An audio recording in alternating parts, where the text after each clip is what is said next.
Hello, সবাই কেমন আছো বলো?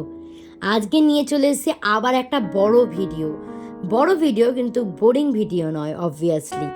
প্রথমে গেছিলাম দুপুরে একটু লাঞ্চ করতে, দিনটা ছিল শনিবার। আর গেছিলাম অলিভ গার্ডেন বলে একটা ক্যাফেতে, অনেক ইউটিউবে তারপর গুগলে রিসার্চ করে গেছিলাম, শুনেছিলাম নাকি ভালো কন্টিনেন্টাল খাবার পাওয়া যায়। আর এই ছিল আমার লুকস, আমি একটা মনোক্রোম আউটফিট করেছিলাম।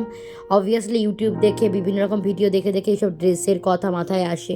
আমার তো মাথায় এমনি কোনো এইসব মানে ফ্যাশন নিয়ে কোনো আইডিয়া নেই। যাক, সেই নিয়ে একটু জাস্ট মানে লুকসটা দেখানোর জন্য ভিডিও করছিলাম, জানি খুবই বিচ্ছিরি লাগছে দেখতে। তো প্রথমেই অর্ডার দিয়েছিলাম একটা পাস্তা, যেটা তোমার মিক্সড সস দিয়ে করা ছিল। পাস্তাটার এক্স্যাক্ট নাম আমার মনে নেই।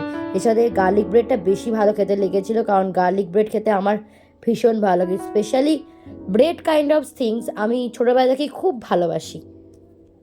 I am not a big fan of pasta, কিন্তু সেই দিনকে পাস্তাটা সত্যিই ভালো খেতে লেগেছিলো। অবভিয়াসলি আমি তো পেইড প্রমোশন করছি না, মিথ্যে বলারও কারণ নেই। আর এই তোমার যে গার্লিক ব্রেডটা ছিল সেটা দিয়ে ডিপ করে খেতে আরও বেশি ভালো লাগছিলো। তো পাস্তা খাওয়া হয়ে গেল, দেন চলে গেলাম একটা ইউনিক মানে মেনু কার্ড দেখে ইউনিক একটা ডিশ অর্ডার দিলাম। মানে নামটা ছিল চিকেন সালমি বোটা নাকি একটা নাম অদ্ভুত, আমার এক্সাক্ট নামও মনে নেই, কারণ ভিডিওগুলো অনেক আগে করা থাকে আর আমি কত দেরি করে এগুলোকে এডিট করি বসে বসে, আর আমি সব ভুলে যাই। তো এটা একটা মানে বুঝতে পারি এটা ফ্রাইড হবে, যেহেতু আমি ফ্রাইড ফুড জেনারেলি বেশি খাই না। তো ফ্রাইড অনেকটা তোমার ওই চিকেন আলা কিফের যেমন হয় টেক্সচারটা, বাইরেটা ওরকম খেতে ছিল। আলা কিফের বাইরের ভেতরে যেমন বাটার থেকে বাটারের বদলে কী সব স্পিনাচ আরও কী সব জিনিস ছিল। তারপর সোদপুরে খুলেছে কেসি দাস, ওখান থেকে খাওয়া দাওয়া সেরে কেসি দাসে মারলাম। কেসি দাসে ঢুকে আমি তো মিষ্টি লাভার নই, কিন্তু মায়ের জন্য রসগোল্লা কিনতে গেছিলাম, দেখলাম অনেক নতুন নতুন মিষ্টি এসেছে, তার মধ্যে আবার চলছে 25% অফ। তো ওরাই ইনসিস্ট করলো যে কোনো একটা মিষ্টি ট্রাই করে দেখতে। তো ওরাই বললো এই মিষ্টিটা নাকি খুব বিক্রি হচ্ছে সকাল থেকেই, ওদের মালপোয়ার ভেতরে তোমার ক্ষীর দেওয়া রসমালোচ্চ। যদিও মিষ্টিটা আমার খুব একটা ভালো লাগেনি, কারণ আমি মিষ্টি খেতে একদমই পছন্দ করি না। আমার বলতে গেলে মিষ্টির মধ্যে আইসক্রিমটাই জেনারেলি ভালো লাগে। তোমাদের কার কার এরকম মিষ্টি ভালো লাগে না অতটা? তো দেন নিয়েছিলাম একটা বাটারস্কচ সন্দেশ, সেটাও ওকে ওকে যদিও আমার পার্টনার ওর খুব ভালো লেগেছে এই সন্দেশটা, কিন্তু আমার খুব একটা ভালো লাগেনি। দেন একটা রসগোল্লার ক্যান নিলাম। রসগোল্লার ক্যানটা পেয়েছিলাম 20% অফে, 269 দাম ছিল, পেয়েছিলাম তোমার 207 টাকায়। ভেতরে দেখছি আবার বসার জায়গাও করে দিয়েছে, মানে বসে বসে মিষ্টি খেতেও পারবে, এর ব্যবস্থাও রয়েছে। আমি আবার একটু স্টাইল করে তোমাদের মিষ্টিটা ঢুকিয়ে নিয়েছিলাম প্যাকেটে, আবার স্টাইল করে একটু বের করে দেখালাম, ব্লগার মানুষ আফটার অল, ব্লগ করা শিখছি। আর এই কেসিদাসটা খুলেছে তোমার একদম ম্যাক্স ট্রেন্ডসের একদম অপোজিটে। তারপর পুজো তো চলেই এলো, এই যে মা অন্নপূর্ণা শাড়িঘর, দ্য কন্ট্রোভার্সিয়াল শাড়িঘর, যেখানে সবাই বলছে, কেউ বলছে খুব ভালো, মানে বেশিরভাগ ইউটিউবার যারা পেইড তারা বলছে যে ভীষণ ভালো ভীষণ ভালো, দারুণ ব্যবহার। যা হোক, তো ওখানে গিয়েছিলাম, গিয়ে তো বুঝলাম যে ব্যবহার তেমন কিছুই ভালো নয়, কিছু তো দেখাই না, ব্যবহার তো অত্যন্ত খারাপ। আর ভেতরে ভীষণ ভীষণ ভীষণ গরম, মানে যাদের মানে বেশি একটু প্রেশার বেশি তারা তো মরেই যাবে মনে হয়, এতটা গরম। যাই হোক, শাড়িগুলো অত্যন্ত চিপে পেয়েছি, এটাই ভালো। তোমার মালবেরিটা 650 পেয়েছি, হ্যান্ডলুমটা 350, আর একটা জামদানি ওটাও 650তেই পেয়েছি। যদিও এর ভিডিও আমি অলরেডি ইউটিউব শর্টসে আপলোড করেছি, তোমরা তো আমার ভিডিও দেখো না, তাই তোমাদেরকে আবার নতুন করে বলে দিতে হয়। যা হোক, আমি তো ভিডিওটা বানানোর চেষ্টা করি ভালো করে, তোমরা প্লিজ একটু এনকারেজ করো। দেন ওখান থেকে গেছিলাম জুডিওয়।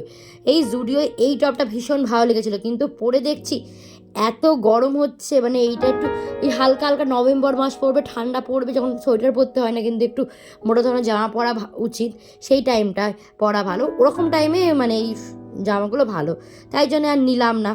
আর এখানে আমার নিজের লুকসটা এত আমার ভালো লেগেছিলো না, তাই না আমি বারবার এটা মিরারে ভিডিও করছিলাম। আর এই যে হাতে ব্র্যান্ডটা পড়েছে, এটা জন্য আমার মা বানিয়ে দিয়েছে, ভীষণ সুন্দর। ছেলেদের এই টি শার্টটা আমার পার্টনার নিয়েছিল, খুব ভালো ছিল দেখতে।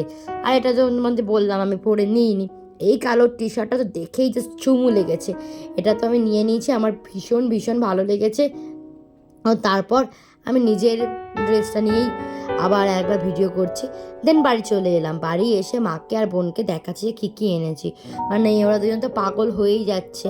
আমি বলছি দেখ দেখ ব্যাগ খুলে দেখ কী আছে। তো প্রথমে আমার বোন খুলছে, তো এই মানে ফ্রকটা ওর জন্য নিয়েছি।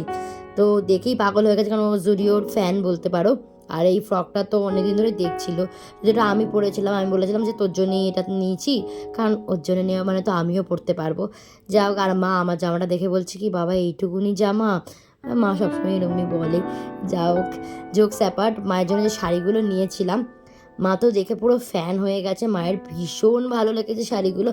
এই জামদানিটা স্পেশালি আমি মাকে বলছিলাম যে খুলে দেখো, ভেতরে যে নীল আর হলুদের কম্বিনেশনটা আছে না, ওটা আরও আরও বেশি ভালো লাগছে। বাবা আমি কি বকতে পারি, আগে মানে ভ্লগিং করলে আমি কি কথা বলবো বুঝতে পারতাম না, স্ক্রিপ্টেড কথা বলতে হতো, মানে এখন আমি জাস্ট ভয়েস ওভারটা অন করেছি আর কথা বলেই চলেছে। যা হোক, মা এটা মানে শাড়িটা গুটিয়ে রাখলো। দেন মাকে বললাম মালবেরিটা দেখো। মালবেরি শাড়িটা তো মায়ের আরও বেশি ভালো লেগেছে, আমার যদিও সব শাড়িগুলোই ভালো লেগেছে, মালবেরি শাড়িটা ভীষণ ভালো। মায়ের নেওয়া মানেই তো আমারই পরা। আমি একবার বিয়েবাড়ি বা এরকম টাইপের সময় একবার এটা অবশ্যই পরবো।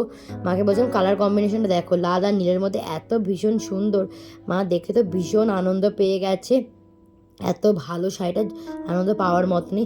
দেন বলছে সারপ্রাইজ আছে তোমার জন্য, কেচি দাসের রসগোল্লা। আমার মা রসগোল্লা খেতে ভীষণ ভালোবাসে, মানে রসগোল্লা হলে আমার মা রুটি দিয়ে রসগোল্লাই খায়। দেখো হাসি, দেখো হাসি দেখে মানে বুঝে যাচ্ছ। আগে তো এসপ্ল্যানেড থেকে আনতাম, অনেক দূর হয়ে যেত, এখন তো বাড়ির সামনে দিয়েই, তো আরও বেশি আনন্দ পেয়ে গেছে। তো মাকে বললাম একটু আনবক্সিং করে দেখাও রসগোল্লাটা। তো মাও আমার মতো স্টাইল শিখে গেছে কীভাবে আনবক্সিং করতে হয়। তো মানে রসগোল্লার সাইজগুলো একটু ছোটো ছোটো, যা আই থিঙ্ক তোমরা জানো, যারা ক্যানে খেয়েছো জানোই, খেতে ভীষণ ভালো খেতে। আমি যদি একটা দুটো খেয়েছিলাম, বাকি পুরোটাই আমার মা একা সাবার করেছিল। যা হোক, আমার ব্লগ প্রায় শেষ হয়ে গেল, অনেক বকলাম, তোমরা ধৈর্য ধরে শুনো, আর আশা করি তোমাদের বোর লাগবে না। ভিডিও ভালো লাগলে please like, share and subscribe করে দিও।